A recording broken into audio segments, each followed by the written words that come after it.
Kia ora, Poppy here from Aotearoa, coming on this beautiful warm summer's day from the north of Aotearoa with a Mayan energy report. So today we are in the energy of 1L, and this is beginning a 9-day phase of unity, focus, sovereign and conscious awareness. It's also the beginning of a 13-day period of wisdom. The night trecena finished yesterday in 13 Eagle. So this is where the great sight of this global visionary is open far and beyond physical eyesight. It opens to generosity for every being, from great heights far above the matrix overlay that humanity seems to be so bogged down by. In fact, nothing is as it seems, and even people who claim to be awake have so much more awakening to do. When the matrix veneers finally dissipate, I know we are going to be extremely relieved about how things are in this great perspective, when we really see things for what they are. There are many dimensions and many realms, and Al sees into them, observing and open for interaction. Al navigates its way like a warrior, avoiding potential hazards with ultimate wisdom.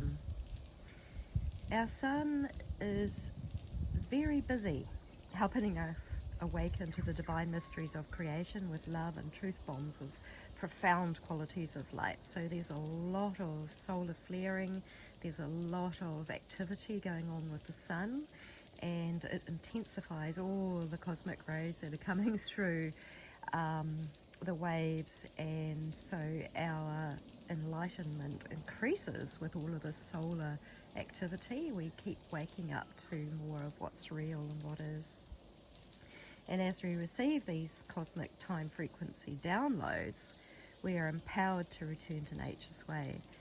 So solar activity can destroy electronics and damage the power components and sources of technology. And native peoples of the lands have kept some of the ways of harmonizing with nature alive, while so-called financial and civilized people have set life up to exert very little effort to live if they possibly can. But that requires the energy of others. And so anyway, this civilized, so-called civilized way of being, it's reflected in people's health and the mentality that we can just carry on hurting the earth to mine what we want, to gather the resources for all this technology, to get all the materials needed for these electric cars, just to keep devastating the oil and all these things that people call resources, which are actually the lifeblood and energy of our mother. Okay, so people are highly vulnerable in the presence of, and the presence of nature goes largely unnoticed. So nature is adamant on rebalancing herself, and she will, and it's just a matter of time before that technology that causes all this ambivalence and laziness will be taken care of naturally. So it would be wise for us to prepare. It's wise and sovereign to create with nature in her ways. We will return to highly intelligent natural ways of living again, to stay warm and safe and nourished without technology, to experience life as joyful and beautiful. The toxic, greedy, competitive nature of technology has become a demise for a lot of humanity. Finances and control systems have of course been a part of helping many people turn away from the divinity of nature and cause misery. I know that nature will work with everyone who is working on loving her and restoring natural ways of living. We can find joy in it even.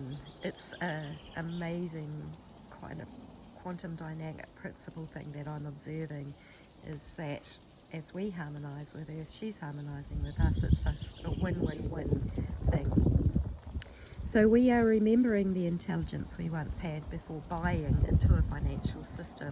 The mental programming of the system robbed us of our innate human gifts and has left has kept sweeping away the evidence of what it is to really live a sovereign and free way.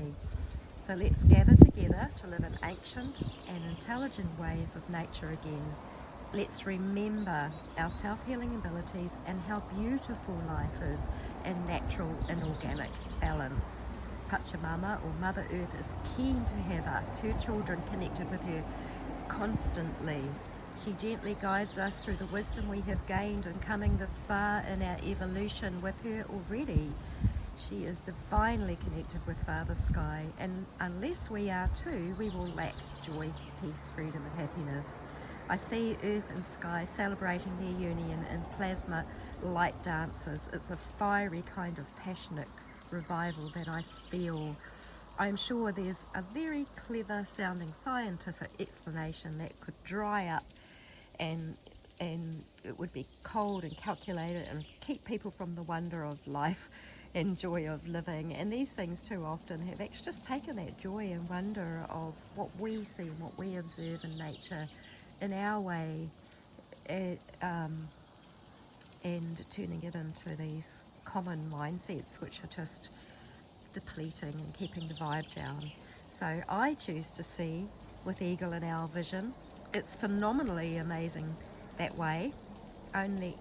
We can only see for ourselves. I could never explain the wonder in words of what I see, but come see with me. May we return to nature's sovereignty with ease, grace and joy now. Up we spiral in ever-increasing time frequencies, with the freedom that the land will feel as it is seen and recognised again, that the memory that all these rocks in the land and everyone has held so sacredly while unconscious people have just walked over them. And so it's time that we become conscious and wise and divine and just bringing the love back through our being as we consciously connect with earth and sky as one with wisdom. And so it is. So much joy and blessings to you, all my family in Lakesh.